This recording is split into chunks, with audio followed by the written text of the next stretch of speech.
Hey, Curtis. Hey, Oz. What movie you got for us this week? This week, as we continue Rep Title Month, we've got a combination of Blowout, Rashomon, and Lord of War, all taking place at the illustrious Donald Trump Taj Mahal Casino in Atlantic City. This week, we're watching 1998's Brian De Palma's Snake Eyes.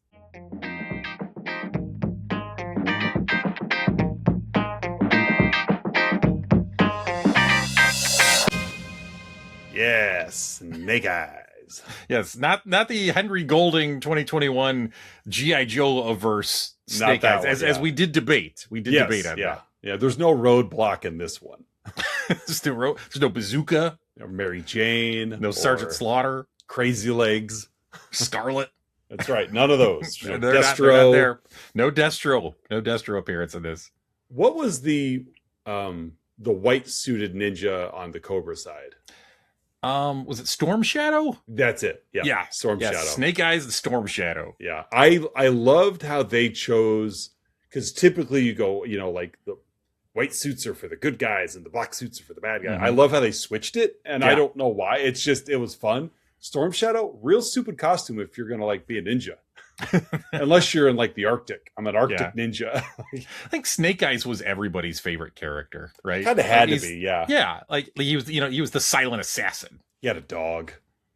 I mean, you're more relatable when you have a dog. You have a dog, yeah. So, but no, I did like Snake Eyes. Welcome back, listeners, viewers, to another week of Let's Talk About Flicks, the podcast where we take a monthly theme this month, like you mentioned, being Rep Title Month. Yeah, yes, it is. I'm one of your hosts, Oz. I am the other host, Curtis. And we want to give a shout out to our favorite reptiles, Patreon subscribers, Don S., Aaron M., Andy K., Melissa L., Colleen K., and Lyle M. Thank you one and all for your patronage. They are quite scaly. Yeah, Lyle the Newt M. That's what he was called in high school. Was Lyle the Newt? The Newt, not just the Newt. The Newt. He was the not a Newt or an Newt. It was the Newt. Yeah, it's kind of like the Domino's old mascot, the Noid. He also wore the big floppy ears, the big ears. Yeah, yep, that was him. He was all stealing people's pizzas. It's Lyle the Newt. He's the Newt. There's the Newt. He's up to his newtiness again. He newted my pizza. He did. He was a never Newt. He's a never Newt. That's him. Wearing blue jean shorts and everything. Yep. Check out the website. We're everywhere. Subscribe, do all that stuff. But hit the website, letstalkaboutflix.com, to catch all of our back episodes. And let's talk about Snake Eyes. Let's talk about Snake Eyes. Brian De Palma's Snake Eyes. That was I felt like I had to squeeze a De Palma movie into the movie marriage, thus Blowout. I figured that movie was about an audio technician, and in this movie he's going through aerial footage. So yeah, that was the closest I could come there. Yeah, I like De Palma. Like a lot of good directors, they have a long career.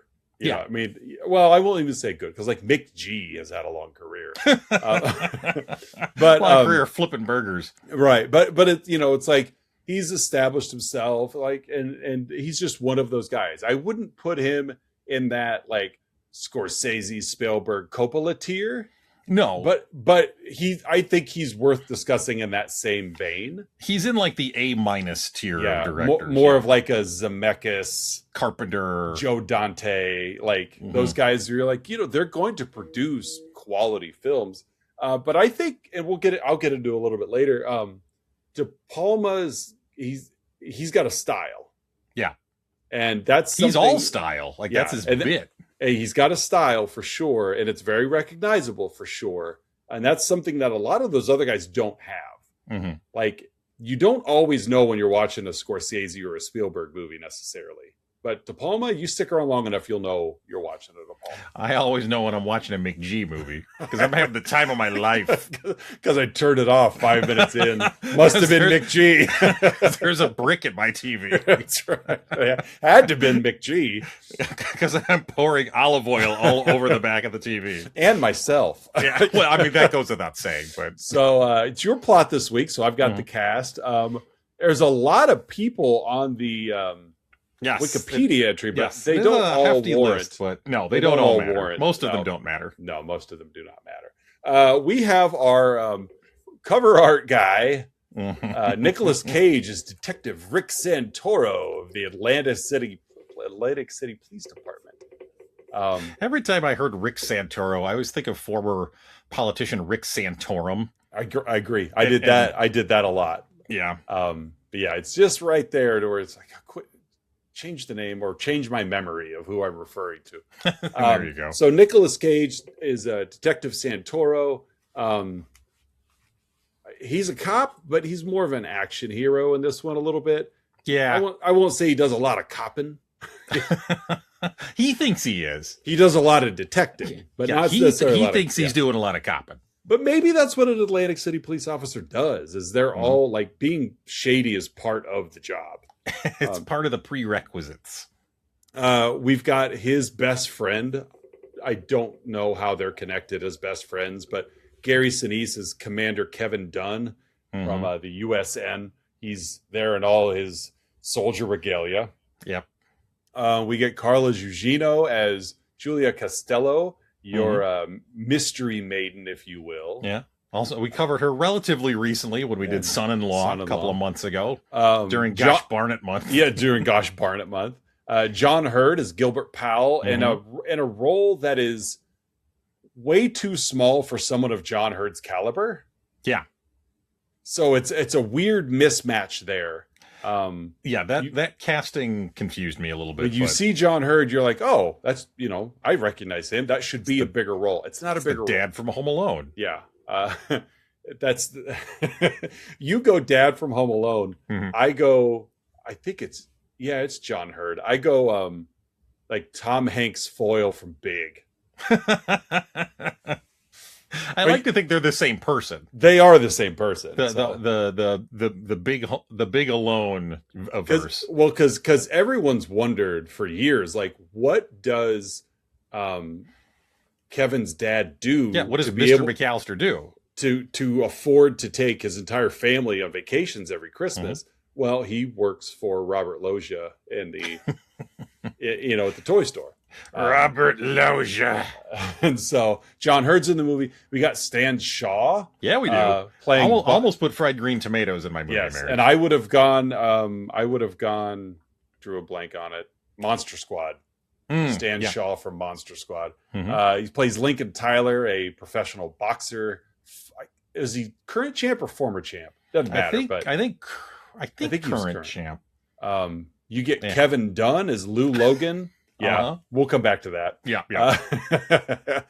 Kevin Dunne as Lou Logan, which is a ring announcer / does he moonlight as a reporter? He's like, I don't know if he's like in-house press or something like that. Something like that. Yeah. He's Luis Guzman is basically just like a gambler. It's Luis Guzman. Yeah, you get Mike Starr as your we do as your man in the seat, your man in the chair, Mike Starr. Just flip it through. That's it, really. There's another guy and another lady, and it's like, but really in terms of recognizable names, that's what you're going to recognize. Yeah. So David Anthony Higgins is Ned. Ned Campbell. Not to be confused with Nev Campbell. Anthony Higgins is not playing Nev Campbell. He's playing Nev / Ned. Yeah. She / he is doing the in-ring, like holding up the round cards. Is that Nev Campbell? No, that's David Anthony Higgins. The character was actually named Nev, but he just had a cold. They had the audition. I'm Ned Campbell. You're gonna play Ned. I'm Ned. Ned.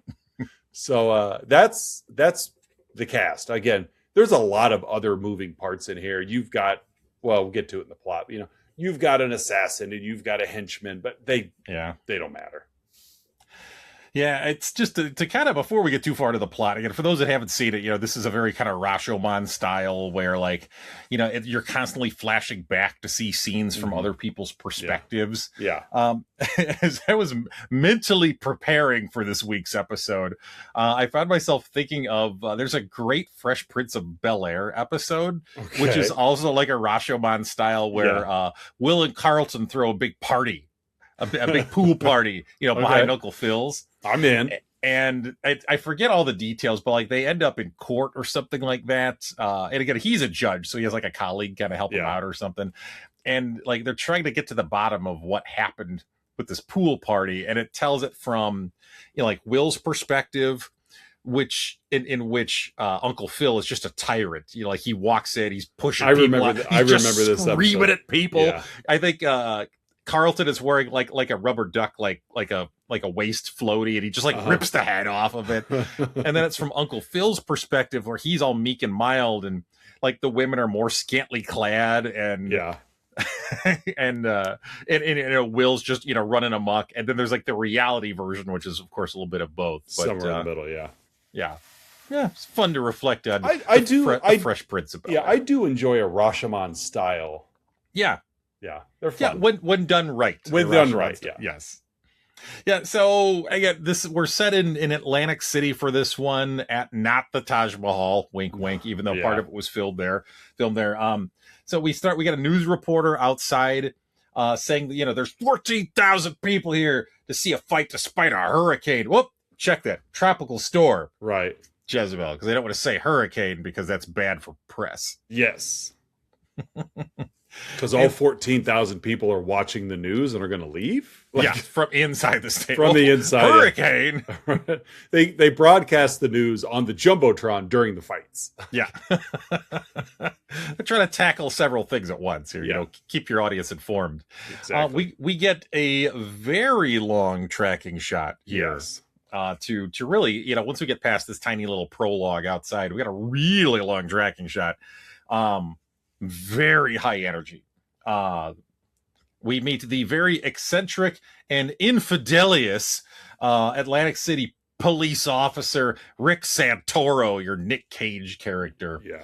He has aspirations of becoming mayor. He makes the round, like you're basically just following him as he's like just kind of making the rounds and shuffling around and kind of doing like the hip check finger point to everybody. Hey. It's really given like Kill Bill Volume 1 vibes, where the camera comes into like Oren Ishii's like pagoda / dance hall, whatever. Yeah. There's something going on everywhere you look, but the camera keeps moving, so you're forced to go with it. Yeah. It's a fun scene, but man, can't imagine trying to direct a scene like that. Everything has to go off without a hitch. Well, I mean, this movie was 98. It was a year, and not that he was copying these people, but it was just a year after Boogie Nights, which had a very similar opening shot. Yeah. Goodfellas was a couple years prior. You mentioned Scorsese earlier, and Kill Bill wasn't far after this. So, yes. Yeah, there would be no Kill Bill without Snake Eyes. Is the era of the long tracking shot. Maybe they're more connected than we think. There's so many characters in Kill Bill that whose names are snake references. I would like to like splice all of these tracking shots together, and it's just like a tour. the Kill Bill / Snake Eyes universe. Yeah. So we meet TV personality / ring announcer / media mogul Lou Logan. Bookie Jimmy George, as I put in my notes, local miscreant Cyrus, who also gives Santoro a bribe. Yes. We see Rick's talking to his wife and kid on the phone. He's very dismissive of them, just trying to get out of the conversation as fast as he can. Yeah, he irritated when his wife puts his kid on the phone. Yeah. And then irritated when the kid puts the wife back on the phone. Like, I'm at the fights. Yeah. Good husband, good dad. Yeah. We meet, his best friend, Navy Commander Kevin Dunne, Gary Sinise, he's running security for the Secretary of Defense, who's there. Secretary of Defense Kirkland, just like the Costco brand. Who loves the fights. he was Kirkland brand Secretary of State. Exactly, yeah. And then we also see, again, John Hurd, again, the Gilbert Powell character, who's like kind of part Donald Trump, kind of part like Tony Stark, from like the weapons manufacturer perspective. So like we make the rounds, we meet all these people, we really get a lot of Rick and him, and just the Nick Caginess that comes out here. Yeah, so, there's a lot of Nick Cage. Yes, like so. There's this big boxing match, but between the champ and the challenger, and Dunne is seated ringside, right next to Kirkland because he's running security. Powell's down there too, and we're getting set up for the fight. Everybody's getting settled in, and Dunne clocks a very kind of kitty corner to him, maybe 20 feet away, a very attractive redhead, in a scantily enough outfit. It's Jessica Rabbit. It was Jessica Rabbit. Yeah. She's not bad. She's just drawn that way. That's right. And she's not there with anybody. And he immediately finds that to be suspicious. And so... Because she's not even watching the fight. No. She's just kind of looking at them. Yeah. And Rick is there because, again, he's best friends with Gary Sinise's character. And so Dunne turns to Rick and says, I'm going to go check this out. This looks suspicious. So he leaves the person he's protecting to go check. And Rick, we're still kind of we're not seeing through his eyes, but we're kind of just seeing from his perspective and how he's soaking things in. And, so the camera kind of tracks to our right to see the redhead, and we see, we see Dunne go that way. And then to our left, there's kind of a scraggly looking man there who's kind of causing a scene and who's kind of yelling somewhat random things. Here comes the pain. Yeah, who's just screaming catchphrases out of nowhere a couple of rows back. And a couple of moments after Dunne leaves, a different woman wearing kind of a platinum blonde wig, who we later learn her name is Julia, the Carla Gugino character, comes in and sits where Dunne was, right next to Rick, and she leans back because she's right in front of the Secretary of Defense, and she leans back and just says, "It's in the pocket." Then there's a little murmuring back and forth, and then her voice raises a little bit. "You're the one who's going to be sorry," she says to him. Rick takes a call from a kind of then unknown person who mentions something about a lucky number. And then Kirkland's shot. Yeah. We're 10 minutes into the movie, and the guy that Dunne, the Gary Sinise character is supposed to be protecting, he's shot and he's dead. Mm-hmm. He's gone. Santoro ends up kind of shielding the Julia, the Carla Gugino character. She kind of gets winged in the arm. And so he, pulls her down to the floor where it's a little safer. And as this is all happening, Rick kind of glances back at the ring, and he noticed that right at the beginning of that all this happening, the champ Tyler, who was the favored boxer, had been knocked down. As my dog joins the conversation. Yeah, hi dog. Patreon subscriber Melissa L is home. Our dog Melly really raises her voice literally and figuratively when Patreon subscriber Melissa L returns home, and she happy dog. She is quite happy. By the way, I did not get that reaction when I returned home recently. Yeah, well, you're not giving Patreon subscriber Melissa L that reaction either. This is true. I mean, there's stories and tales and lore there, but we'll just kind of leave it at that. Fair enough. So again, Santoro looks up and Tyler's been knocked down. He was favored, and he's down. He had just been knocked out literally moments before the shot was fired. And he looks over, and the champ, he's lucid, and he's just kind of watching everything. Mm-hmm. Like, he's not panicked. It doesn't look like, he's woozy or like, like he just took a huge right cross or anything. He's actively watching everything. And then he notices Rick. They kind of make eye contact, and then Tyler kind of shuts his eyes. Collapsed again. Yes. Dunne panics. He ends up shooting the sniper himself, and he orders the entire arena shut down. Nobody's leaving. After a very shrewd, Rick immediately starts spinning this, like, what the story is going to be to Dunne. So he's like, Rick, for all of his faults, he's very quick on the draw, very quick-witted, and so Dunne's panicking, and my guy isn't down, he's dead. I left my seats, I did everything wrong, I'm gonna get court-martialed. And Santoro, I get best friend Santoro, is like, slow down, I got this. Here's how you're going to spin the story. This is what happened. And in a matter of moments, he talks Dunne down. You know, he gives him some comfort and knows that he's kind of got somebody by his side to help him kind of navigate, you know, the press and navigate how they're going to report things to the police, despite the fact that Dunne or that Santoro is one and he is the police. Yeah. But he lays out the scenario and he's very cool and calm, and it makes sense from like that PR kind of story perspective. Santoro kind of muscles control over the crime scene from the casino cops. So like he basically claims jurisdiction.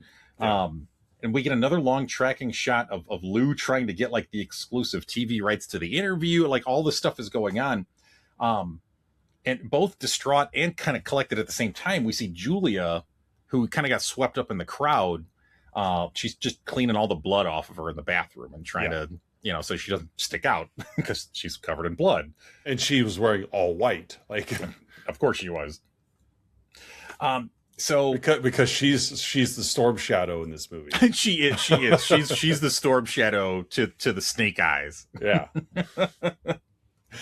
So, Santoro goes up to the booth and starts reviewing fight footage. Again, we see Mike Starr there. You know, one of my favorites. We see Mike Starr. Same. Mm-hmm.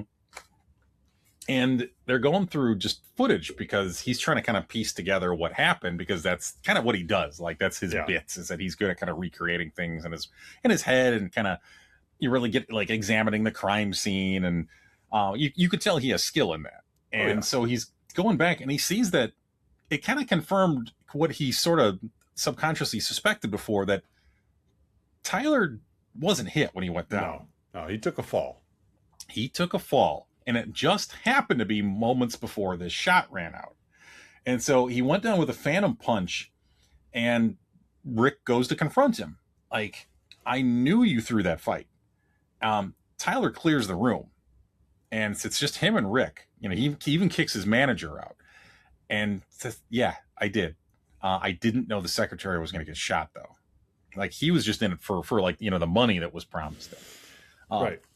We then get the first of several flashback sequences here. You know, we flash back to pre-fight with Tyler, his manager, Cyrus and Jimmy, all their perspectives. Yeah, things we've seen already from just a neutral camera view, we're seeing again from Tyler's POV. Yeah, as opposed to Rick's from what we saw before. You know, it's a reveal that the scraggly guy who was yelling the stuff from the crowd, he was waiting for a signal to yell to Tyler when to go down. So like that, what he said before, that what was it that he yelled? You said it before. Here comes the pain. That's right. Here comes the pain was actually the signal. And so Tyler heard that, and that was his cue to go down. And we even see that scraggly guy had an earpiece in as well. Yeah. Tyler tells Santoro that the redhead that was seated ringside that Dunne went after, she was the one that set up the deal. And so we have our literal and figurative red herring. Yes. Red hair being the the focus of that. Yeah. It was just communism was just a red herring. Right. In an interview with Logan, Dunne says that the shooter is a known Palestinian terrorist. Oh, aren't they all? Who is against missile sales to Israel, and he had a suicide note on him. In the midst of all this, by the way, like Kirkland is there with the Powell character, because again, not only does Powell's character own this casino and this arena, but he's also a weapons dealer, and so he's trying to finalize this sale of weapons to the Navy. Santoro tells Dunne of all of his findings, including the redhead, the scraggly guy with the earpiece. And again, Dunne says, like, this all kind of revolves around this recent weapons test at Norfolk and the missiles produced by Powell's business. And then we flash back again, and we're back to Dunne, this time confronting the redhead who ran off. So we follow him as he had originally gotten up from his chair, follows her through the crowd, follows her out into the concourse. And, you know, we kind of it's kind of a POV shot from here. He's like looking down. It's kind of gross. Like he's like looking down her shirt and looking at her legs. Yeah. She says she snuck down to ringside. She's got this huge ruby ring on. And then the assassin shoots, and we see him shoot the assassin, who just happens to be like in a room right next to where he ended up as he was chasing this redhead off. And so after that, we get some sinister music cues, as we do in these types of movies. Yeah. As the camera follows Dunne, keeps following him after he's done talking with Rick, and he goes to this loading dock where the redhead, whose name is Serena, is there, as well as the scraggly guy whose name is Zeitz. They're all in on it together, Oz. No. Dunne is the ringleader. Yeah. Didn't see that coming. So Dunne was the one pulling the strings. Like he he's the Geppetto of this story. He is Gary Geppetto Sinise. Exactly. And Gary's short for Geppetto. It is. Most people don't make that connection. That's the only part of his name he changed for Hollywood. Geppetto Sinise just wasn't marketable. His agent said we got to change that. So call me Gary, because Gary has a better ring. Right. Give me something with zing, That's right. like Gary, something you can see up in the spotlight. The stars.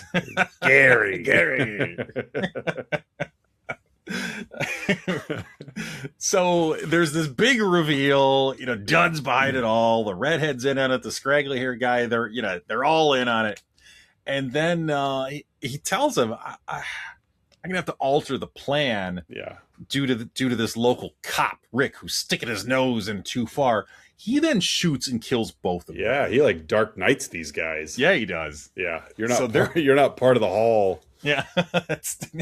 Then he slammed her face down at a pencil. Yep. So again, we get security chief Mike Starr's help here again.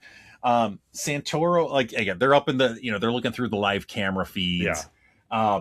Santoro spots Julia just as Dunne's men do as well, and we get this kind of little chase across the casino floor. Who can get to her first?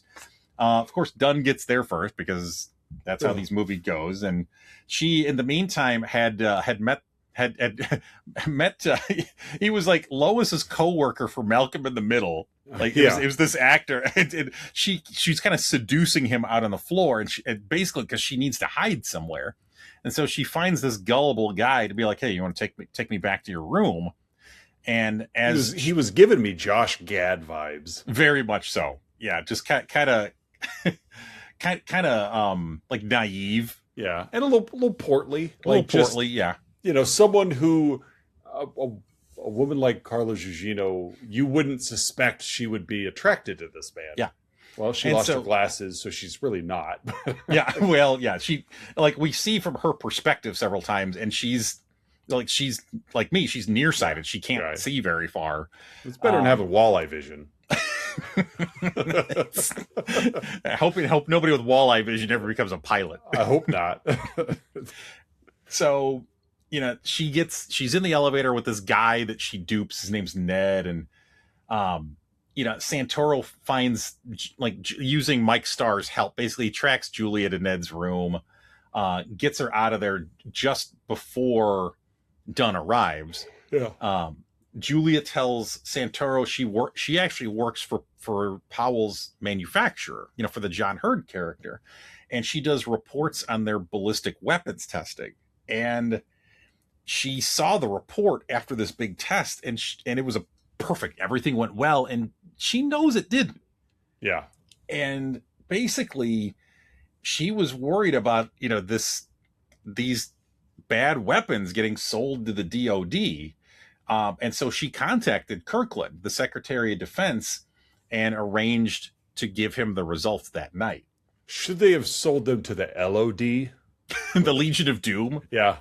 We send the bad missiles to the LOD instead of the DOD. I'd like to think people in the DOD also wear the football shoulder pads with the spikes and the face out. paint. Yeah. Yeah. No selling pile drivers. Yeah, they just yell "What a rush" every time a missile goes off. That actually was one of the alternate lines that the guy in the crowd yelled. Here comes the boom. Oh, what a rush! I liked it better as the Road Warriors than Legion of Doom. I did too. Yeah, I think most people would agree with that. But let's see. We get a flashback to Julia. Julia's perspective, talking to Kirkland. She saw Dunne chase off the redhead, and then the conspiring and all that. And again, she was talking with Kirkland about these doctored missiles and how bad they would act, like disastrous they would actually be in combat. Right. And then that's when they're shot. Yeah. We see, Dunne put a suicide note in the shooter's pocket after he shoots the guy he hired to be the assassin. Yeah. Because again, he Dark Knighted him. Yeah. Rick ends up Rick and Julia are sitting in like a hotel stairwell, like a back stairwell. With a very obvious matte painting to show, like, because they're on the 35th floor. Yeah. And so they do the whole camera from above so you could see down the stairwell. And you're like, whoa, look at all 35 floors and no one's in the stairwell. Yeah. So, like, weird, Santoro actually, like, shames her for being a goody two-shoes, which kind of threw me for a bit there. Like, she's stopping. Santoro doesn't know what to do with a straight-laced person. Like, this is Atlantic City. It's like living in he's used to everybody being like him. It's like Sin City. At first he doesn't believe her, and he doesn't want to believe her because that would implicate his best friend, Dunne. Right. And he's incredibly upset at first, but eventually she picks up on that quick too, because she said, she's like, oh, you know him. Like, she almost like, I am confiding in the wrong person. Yes, I picked the wrong cop to spill all this to. Happens to be the best friends with the guy who set all this up. So the storm is worsening outside. Powell is upset with Dunne because of Rick's involvement. And Powell, of course, we get an exposition scene here where Powell, goes over the whole plan with Dunne. Rick stashes Julia in like a storage area, for her own good kind of thing. Yeah. And then Rick goes back and is looking at more footage because he spends half the movie just looking at footage or through cameras. There was like one of those like sports arena, like indoor blimps with like little propellers. Yeah. And Dunne's team, like, I thought we had every camera locked down, and there was this new technology. The indoor blimp was there with its own camera that they didn't account for. This interior Zeppelin's got an eye in the sky. Indoor Zeppelin. And this indoor blimp camera actually captures Dunne with his gun out as he's about to kill the assassin. So there's footage implicating Dunne. They're like, there's clear evidence, not like night and day. Right. Powell goes on camera, like on a live TV, to announce Kirkland's death, but that's not going to deter terrorism and from us implementing this new weapon system, which he would have wanted. He would want it this way. Oh, such a slimy scene. I will say John Hurd sells it really well in that scene. Dunne shows up, says, we needed Santoro there as an alibi. We can buy him off. He's my friend, and he's a dirty cop. Yeah, exactly. And like, they kind of call each other out for their mutual hypocrisy. Dunne justifies to Rick now that we needed this newer missile defense system. Kirkland was just a politician. Like, I've seen men die because we were inadequately armed. Yeah. And so Dunne is he thinks he's doing the right thing, right? But he's going about it in the worst possible way. Yeah. There's got to be casualties. Yeah. Or like Dalton says in Roadhouse, it's going to get worse before it gets better. Dalton says a lot of things in Roadhouse. Yeah. Just be nice. Be nice. Just be nice. Yeah. Pain don't hurt. So Dunne wants Julia, and he says, if you get, I trust you. Yeah. We go way back. If you give me her, Ricky baby. Yeah. Hey, Ricky baby. It's a me, Geppetto. Geppetto Sinise. And he offers him $1 million. Yeah. $1 million. He escalated that offer quickly. Yeah, he did. Even, what do you want? 250, 500, $100,000, $500 million. Whoa! I'd have been good with $100K. Like a wooden nickel for a free pizza. You just outbid yourself. Of course, Rick refuses because now he has morals. Yeah. We could pick the wrong day to quit drinking.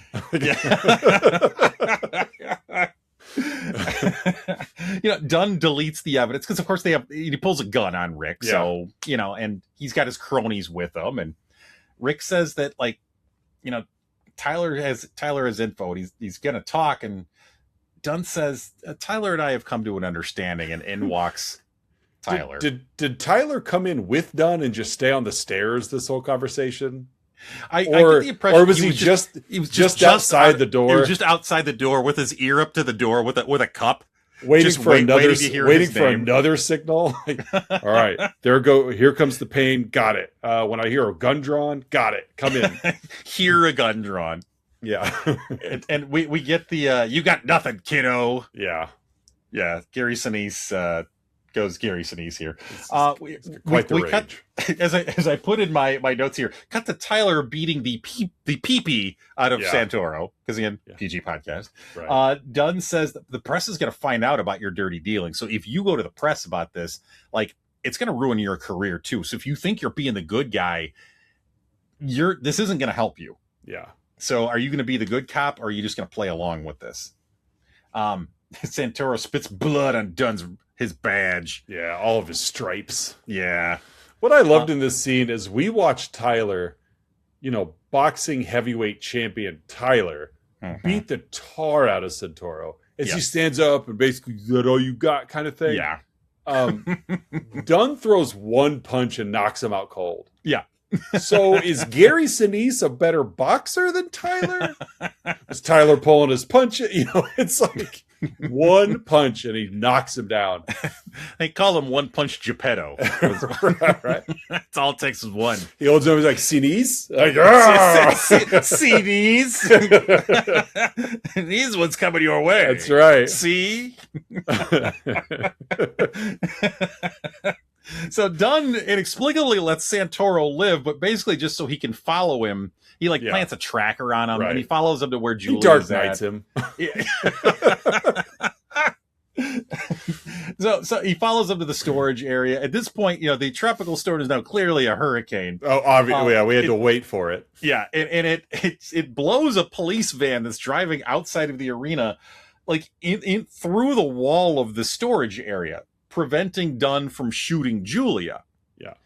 Because now there's witnesses there. Yeah. And, there's cops there that would witness this. And Santoro just refuses to corroborate all of this. Ain't no we, Kevin. That's right. There ain't no we. Yeah, because, of course, Dunne's trying to butter up Rick one last time. And, we can do this. There ain't no we. So the camera crew that we saw at the beginning of the movie now shows up too, because they're also there inexplicably. Well, they were still outside the fight, waiting for the tropical storm to escalate to a hurricane, so they could broadcast that.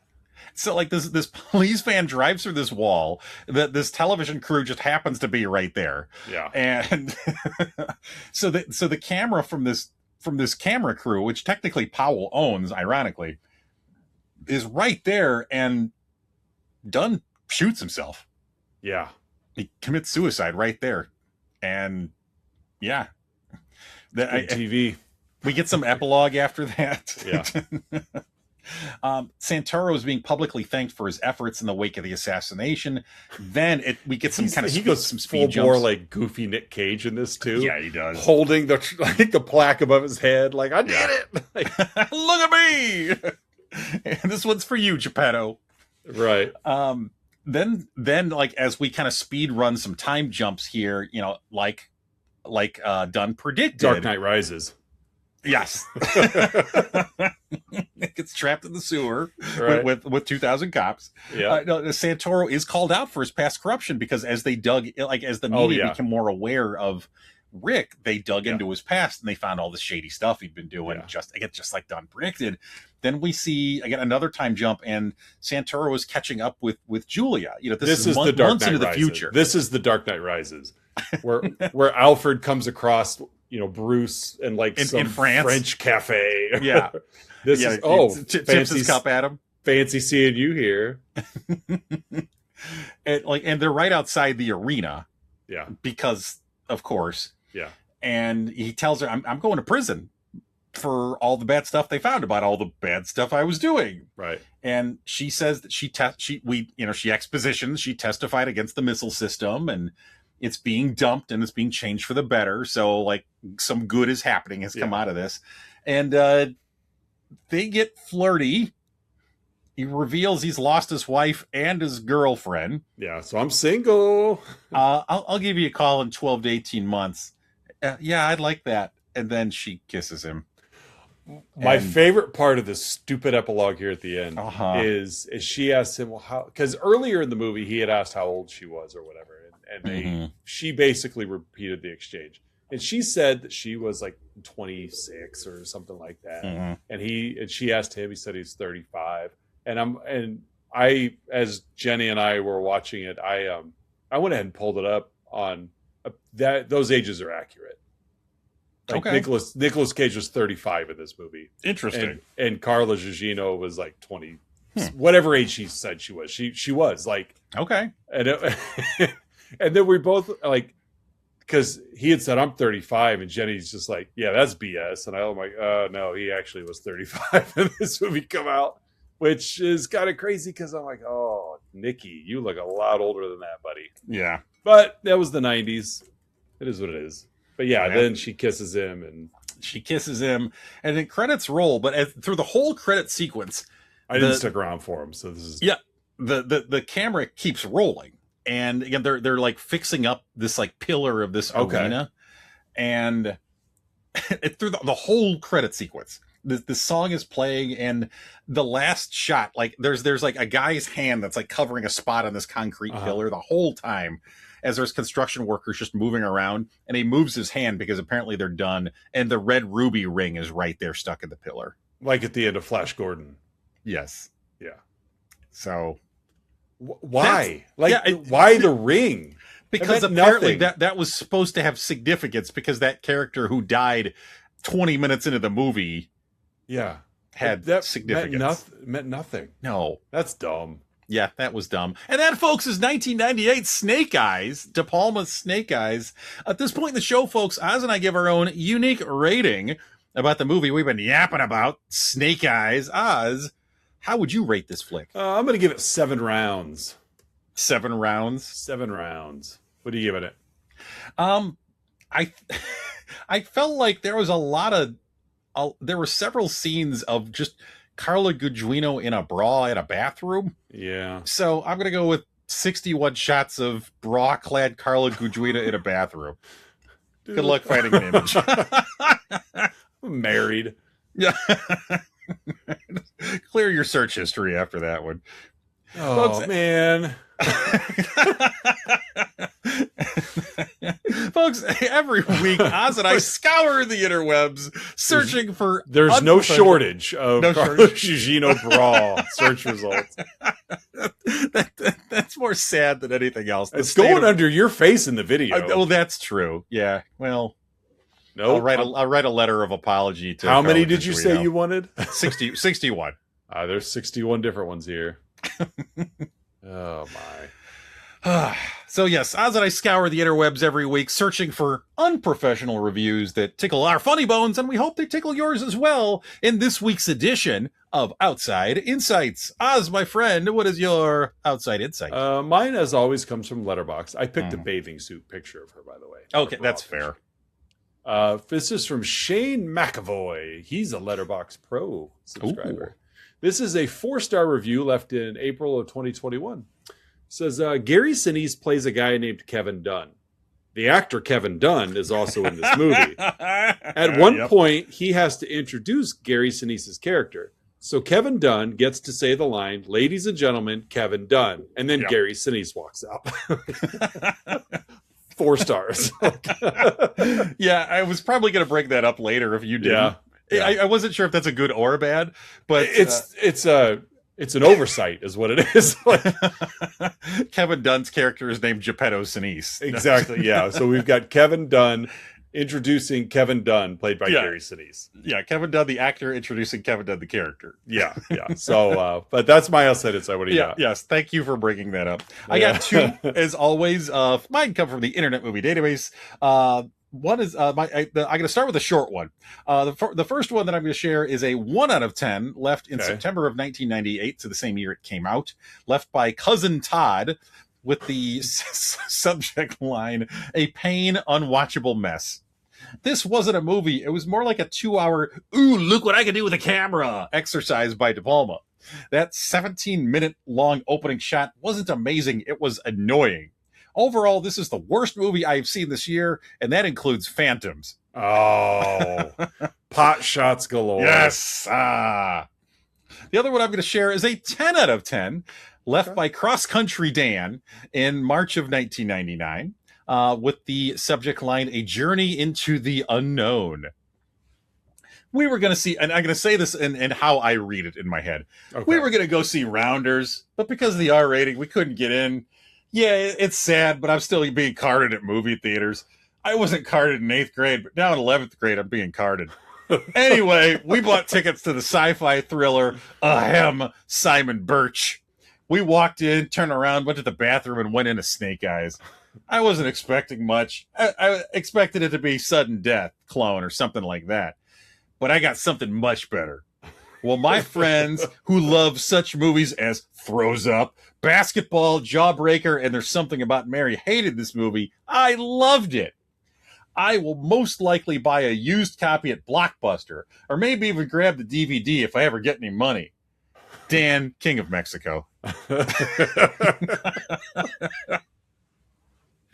Oh, that's one of my favorite ones that you've read so far. This is one of the better ones. Yes, the stream of consciousness. Just man, if I ever got, I wouldn't card it in 8th grade, but I am in 11th grade. I love anyway. Yeah, I digress. I have to redirect my own diatribe here. Right. And I love how like his own sound effects and sight gags. Ahem, Simon Birch. Throws up basketball. What's wrong with basketball? Thank you, Dan, King of Mexico. Yes, I appreciate you, Mexican King. Way to go. And folks, that brings us to the Let's Talk About Flicks signature segment, the 3-2-1, in which Oz and I each share 3 goods, 2 bads, and 1 about this week's movie, 1998's Snake Eyes. Oz, what are your 3 goods? Not 1, but 2 titular lines. Yes, we got them both. I intentionally didn't finish the quotes I was saying earlier. Yes. Yeah, titular lie. Pointless. Absolutely pointless to even throw them in. Nothing to do with anything. Nope, but we got them. It's like the ruby ring thing. Like, it doesn't matter. So, like, they're like you're in an arena that's adjacent to a casino. So, that's a gambling term. Ooh, Snake Eyes. People will recognize that one. Everything's turning up roulette wheel. Bet you're not feeling real keno about that decision. I'm lucky 7s tonight. Woohoo! Jackpot. So my first good is titular line. My second good, you see it on full display here, and we kind of joked a little bit pre-show, but De Palma's got style. Yes, I literally have just stylish as one of my possibilities. De Palma's got style, and it is very consistent for him. Yes. De Palma directed Carrie. He directed, like you said, Blowout, Sisters with Margot Kidder. There is a very distinct visual style to how De Palma wants his cinematographers to shoot a movie. And I think that's great because there are some directors that work with cinematographers that just nail it. Dean Cundy, for example. Mm-hmm. If you hire Dean Cundy, you're going to have a beautiful looking movie. Yeah. But that's Dean Cundy's style. Yeah. De Palma has got full reign over how he wants things to look, and he makes sure those shots sit. Yeah. So, he's got the dioptic or whatever, where he's got the intense close-up focus, but also the background focus. He's got this like split screen look thing here. He does that a lot. That's kind of what he's known for, is that he also gets kind of comic book panel thing going a little bit. Mm-hmm. So he's also known for that. So I do like De Palma's style. And my third good, Mike Starr. Sorry if I stole it from you. I'll have to find a new third one. That's okay, though. I debated, but I'm like, Mike Starr. Gotta love Mike Starr. So those are my 3 goods. Honestly, I was a hard time coming up with a third one. So I'm like, I'm gonna throw Mike Starr in there. So I have more bads than goods as I was counting them up. But yeah, I like your goods. Well done, my friend. So what do you got? For my 3, I'm gonna start with Nick Cage cranked up to 11. Mm-hmm. I'll frame it as a good. I had it as a good. And yes, removed it. Yeah, fun. Yeah, Nick Cage, at 11 is fun. He's also other things, but he's fun. But maybe not for 11 minutes. Yeah. Because he's got really obnoxious in that like opening that opening tracking shot where he's just like kid in a candy store. I'm like, oh, buddy, dial it down. Like, yeah, you are the headliner in this film, and you're kind of obnoxious to watch. But I agree. Like, Nick Cage will go to a level many actors will not. Yes, for better and for worse, he will. Yeah. So I'll frame it as a good. Nick Cage cranked up to 11 is a good. That's my first one. Okay. My second one is, and I literally just added this one because you took several of my possibilities, which is fine. I know I like the improv. I was gonna say opening track shot, which I both liked and didn't like, but it's fun. But I'm not going to use that one because you just mentioned it. I'm also not going to use actor Kevin Dunne introducing character Kevin Dunne. Because I stole that one too. Yes, so I'm going to go with just some of the flashback sequences. Yeah, kind of telling the story through flashbacks. It's been done before, but again, with De Palma, there's enough style there to pull it off and still be kind of fun. And continuity is important in those because while obviously when you're switching up a perspective flashback, you're going to change some of the plot, because it's obviously telling a different story. But there's also has to be some consistency of what's going on, and so that I think I agree with you. I think those were well done. And my last good really has nothing to do with anything other than it just being an absolute coincidence. Young Carla Gugino with that pixie haircut is a spitting image of comic book Janet Van Dyne, the Wasp, because she typically has a pixie. So like if the MCU, started in the late 90s, Carla Gugino with that haircut is the absolute spitting image of what you would think Janet Van Dyne the Wasp would look like. I gotcha. Yeah, I can see that for sure. That's my third good. Has nothing to do with this movie, but why not? It stuck out to me, and yeah. So hey, Oz, what are your two bads? I had fun-loving Cage in my first bad. Okay. For the same reason he's in your first good. It's like, it's not surprising because you see Nick Cage do this in this era of his career. This is Xander Cage face off Nick Cage. Xander wasn't Xander Cage, but whatever his name was. Should have been. Yeah, whatever his name was in Face Off, like he went to that level. This was like Nick Cage at his peak. You've got The Rock, you've got Face Off, you've got Con Air. Yeah. The one where he's the weatherman. It's like, Nick Cage in the 90s was riding high, buying castles and buying dragon skulls and all kinds of stuff. But it also goes with the whole, you're a good enough actor to warrant like top billing, but when he cranks it to 11, it's like it's at 11. It's like, but like dial it down, like you're showing your goofy side here, and you're better than that.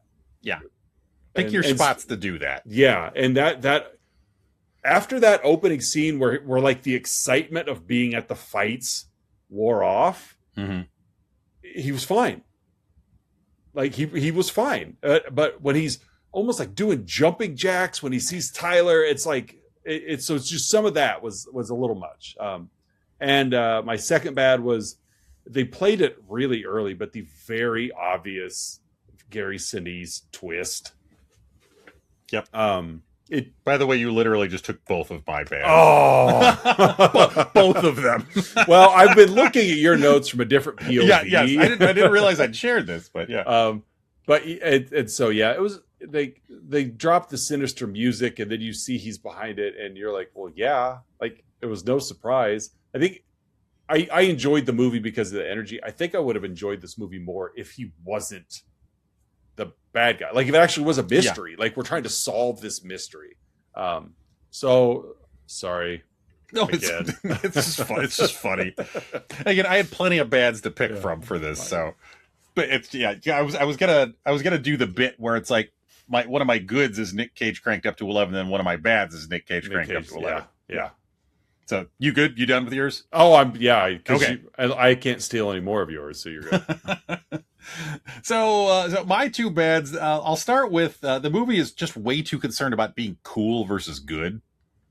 And we've kind of talked about this already, but it's very stylish, but like at the consequence of losing some plot and some character. Did you ever see the movie Lucky Number 11? with Josh Hartnett. I want to say Morgan Freeman's in the movie too. I think I did at one point, or I've seen bits and pieces. It's been probably 25 years, but I think Bruce Willis might be in it. That's another one of those movies that when it came out and I watched it, I'm like, this movie is so cool. Yeah, I think if I revisited it today, I'd be like, yawn. Like Boondock Saints is another one. Yeah, yeah, you're right. I mean, I think Lucky Number 11 is a little more clever than Boondock Saints, but still, clever is not necessarily a word you want to use to describe a movie.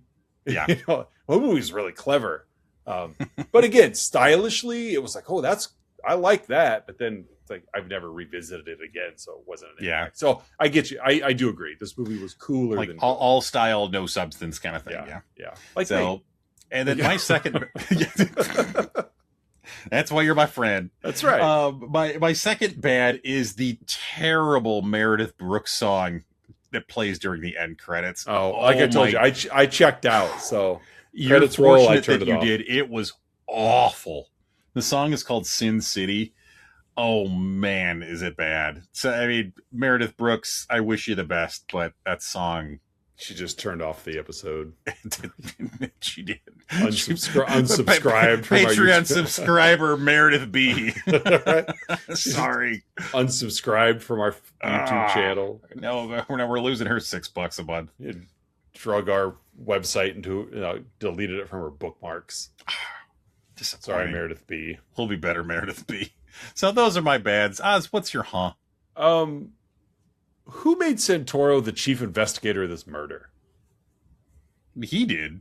That's what I mean. It's like, is it just first cop on the scene calls dibs? Like, dibs, shotgun. All right, because that's kind of how it played out. Is he was there for the fights, and because he's just a slime ball, guy gets murdered, and he's like, "This is my case." Like, you report to someone, like you have a chief. You want to lock down the premises, like you, by all means, do that. But he was like, well, I'm in charge until the feds get here. And so there was a lot more Huz, but that was one I kept coming back to is I'm like, who put you in charge? Honestly, you're the only Atlantic City police officer on the case. There's no one else is on the case. The feds are there. All they're doing is cleaning up and dusting, casino cops, get out of the way. So that was it's like, who put you in charge? Yeah.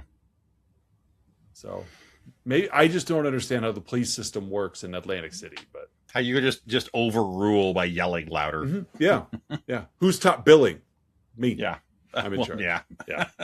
So it was just an odd, like there was no, like for a homicide case of a politician, there was no police work. Mm-hmm. It was more bodyguarding. So yeah, that's my What do you got? I'm gonna throw. Well, I'm gonna give you my and then I'm gonna kind of throw one last thing out that would have been my alternate but I think is just worth discussion. So my actual is, when did Santoro change his clothes? Ringside, he had like a snakeskin jacket on and like a really loud yellow shirt to the fight, and then when he kind of puts his cop hat on, he's got a white shirt and tie on.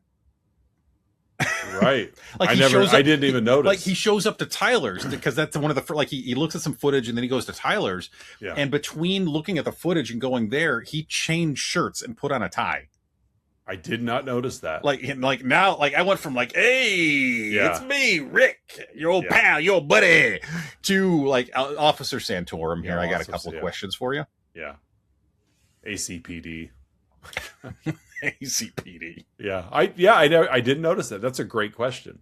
Yeah, so he changed shirts at one point. I would have loved to see a tracking shot from there to there with him just changing shirts. I'd like to think he's in the same bathroom as Carla Gugino as she's healing the blood off.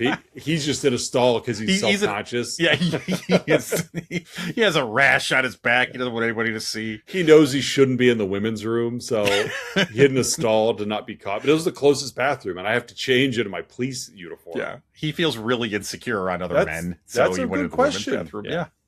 I did not notice. Yeah. The other thing I'm just going to drop, just for a quick conversation's sake, this will be a controversial statement to some. Gary Sinise has made, has really established, a career as kind of this character actor, but also for the philanthropy he does, with his band. And so what I'm going to say next is nothing at the work he's doing or the causes he's for.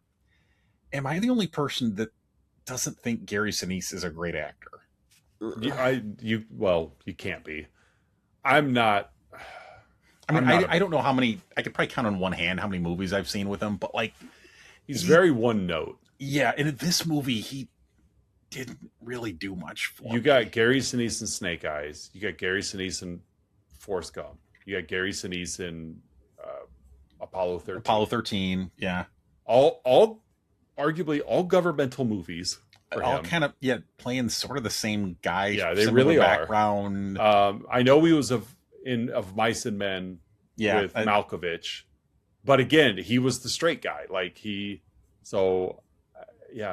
I'm with you. Like he was on CSI New. Yeah, I'm looking at his IMDb. Yeah. He was on CSI New York for 197 episodes. Which Criminal Minds for 26 episodes. But again, those are shows that need consistency. Those aren't Emmy-winning shows. Those are He was in Reindeer Games. He was in Ransom. It's all the Green Mile.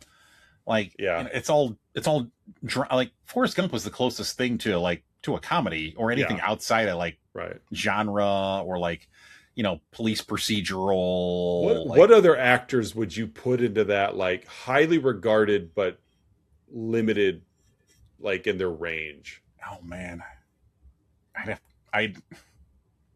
have to think about this one. First one comes to my mind. Kevin Costner. Yeah. Oh, absolutely. Absolutely. I've never been a big Kevin Costner fan. 100% Costner. I was actually thinking of him too. I'd like a William H. Macy. I like Macy better. Don't get me wrong, but I just think he's got more range.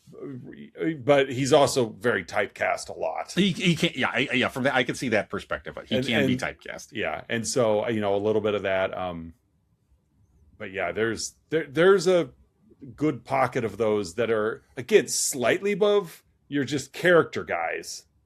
Brian Dennehy or but they're above that level, but they're not A-listers. But yeah, they're just. And you scratch your head. You're like, how'd you get here? But yeah, you're absolutely right. Kevin Costner. I've never been a big Costner fan either. Yeah. Again, like I said, taking nothing away from Sinise or himself or his causes. He kind of does the same thing in everything. Musically, for that's Bruce Springsteen for me.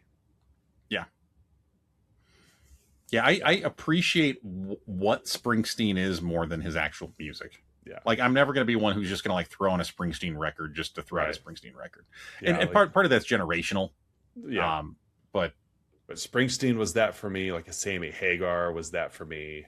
I'm you got one, even, and I know again, kind of the controversial Bob Dylan is like that for me. Yeah. Everything kind of sounds the same. Yeah, it's Chuck Berry, which literally everything does sound the same. Yeah. You don't know what Chuck Berry song you're listening to until you start singing, because they all. But at the time, he could duck walk. He could play the guitar while crouched. But yeah, Gary Sinise, you're not alone. I'll stand with you on this one. Okay. So yeah, I just curious. Just wanted to throw that out there. Everyone else is now unsubscribed from our podcast. Yes. Aaron A, come back. Following Meredith Brooks out the door. She started the trend. Right. I'll follow you wherever you go, Meredith B. I will accept their damnation of Meredith Brooks, but I am not going to listen to them talk about Gary Geppetto Sinise this way. Gary Geppetto Sinise. Well, my friend, that wraps up our episode on 1998's Snake Eyes. Yeah. As we continue Rep Title Month, I giggle every time we say it. We got 2 more episodes. Yes. You have next week. So what Rep Title will we be bringing to our fawning public next week? Gator. We're gonna watch Gator. We're gonna watch Gator. We're gonna watch a 70s Burt Reynolds movie. The Burt Reynolds directorial debut, the sequel to, I think it was White Lightning. Yeah, the sequel to White Lightning, which I have not seen. I have not. I have a hunch that I don't need to see White Lightning. No, watch Gator. You don't need. I think the only thing that that like I think again, I read this, I haven't seen it. Like he ends White Lightning going to prison, and he begins Gator getting out of prison. Okay, gotcha. But everything else, you don't even need Lauren to see Hutton. Yep, Lauren Hutton in this one. Yeah, model actress Lauren Hutton. Lauren Hutton. My favorite role of hers is the vampire in Jim Carrey's Once Bitten. That was a which movie I've still I never seen. I've still never seen Once with Bitten. Cleavon Little. Yeah, Cleavon Little. That's a movie I watched a lot growing up. I got a soft spot for Once Bitten. It's not a good movie, but I got a soft spot for. It's got Jim Carrey and Cleavon Little in it, and it's got Jim Carrey before he's like Ace Ventura. Yes. So he's not like 80s, very early 90s. Yeah, you know, he's not $20 million movie. You know, $20 million per movie. Jim Carrey. Yeah, he's everything still just like affable. In Living Color and prior to In Living Color. Yeah. So, but yeah, so we're going to be watching Gator next week. I'm really excited to talk about Gator with you. I've not seen it, so that'll be my to-do list. Like I haven't seen many of those like 70s, early 80s kind of Southern action. Yeah. You know, there's like high performance vehicles everywhere, cars, boats, and like, you know, there's swamps everywhere and the back roads. Like the closest I think we've come to that here is like the Dukes of Hazzard remake. Probably. Yeah. Just kind of that Southern comfort style film. Yeah. And it's, I'm not going to say Gator. I'm not going to say Gator was good, but there's kind of a charm to it. There's definitely some product of its time stuff. Don't get me wrong, but like it's 76 wasn't exactly a clean slate of PC. But again, just parsing things out. We'll get into it more next week. There is kind of a charm to it. Oh, I bet. Well, there's a charm to Burt Reynolds, like Turd Ferguson as Gator McCluskey. It's Turd Ferguson. Well, I am excited to talk about Gator. I am too. I love it. And it's happened more this year than I think in past years. But I love it when we experience a new movie together. Yes. Yeah, I agree completely. I do feel there's been a lot of them this year that we haven't. Like Snake Eyes being one that. Yeah, I'd never seen Snake Eyes. I thought I had seen this one. I hadn't. Yeah, I think. What was it doesn't matter. There was another movie that I was confusing it with. But yeah, so it's there's another Nick Cage movie too. Was there 8mm? That's the one I thought it was. Yeah. I've seen 8mm and I got them confused. I knew better, but the same era of late 90s Nick Cage. So not quite a blockbuster movie, but right. But you know what? Hollywood wasn't worried about blockbusters then. It was just churn them out. Just mid tier. Someone's gonna watch it. They'll buy it on home video, kind of thing. Yep. So, but no, we're gonna watch Gator for next week. Social media wise, Facebook and Instagram. Check out the website. Let's talk about flicks.com. And for another week of Let's Talk About Flicks, I'm Oz. I'm Curtis, and we'll see you guys next week with Gator.